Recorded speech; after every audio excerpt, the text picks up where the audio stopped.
Good day and welcome to another edition of the Military and Foreign Affairs Network. I'm your host, the voice of reason. So in today's coverage of the ongoing war that is taking place inside of Ethiopia and the Tigray region, it would appear that the buildup for continued offensive operations by the Tigrayan Defense Forces is continuing. It would also appear that the Amhara militias are continuing to express a desire to protect territory gains that were made prior to, or just after the onset of hostilities in terms of seizing control of the western Tigray region. But it has been made clear by the leadership of the Tigray region that they seek to completely remove all hostile forces from the Tigray region, and that would be a return to the pre-November border areas that existed again prior to the onset of hostilities.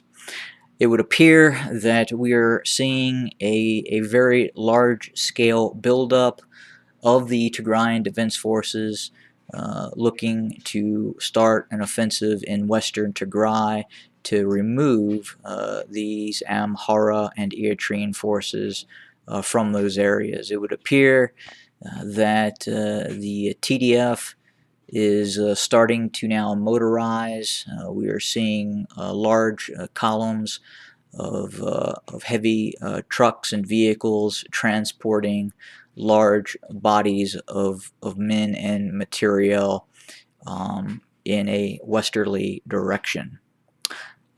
Now, with that being said, I would also like to point out that sometimes the initial strategy of the TDF is not exactly the strategy that is going to be implemented. The Tigrayan Defense Forces have done a very proficient job at going after the enemy's weak points and avoiding strong points. And if the Tigrayan Defense Forces are able to launch an operation that would force forces in the westerly region to capitulate and remove themselves from western Tigray, that would obviously be a great achievement. And with that being said, I think there's a possibility of other operations in other parts of the region that we could see executed by the Tigrayan Defense Forces. I do not believe that the accountability process has finished, and the TDF has now certain war aims and goals to achieve to ensure its long-term freedom of the Tigray region, and that's very important.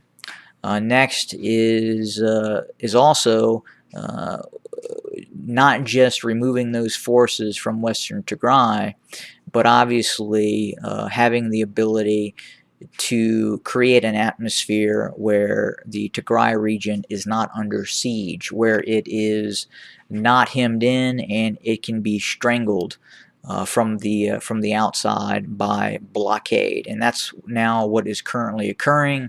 The Ethiopian government, the Eritrean government claim that there are certain ceasefires, unilateral ceasefires.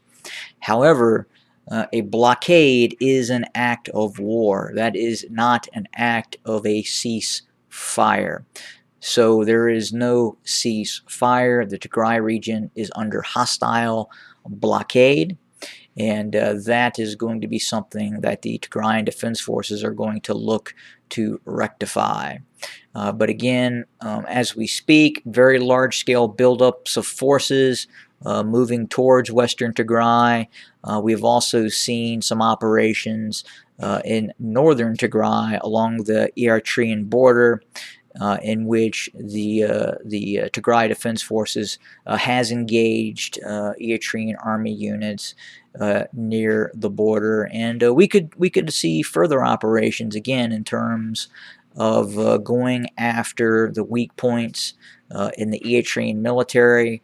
Where that would be, I think everyone is going to have to wait and see.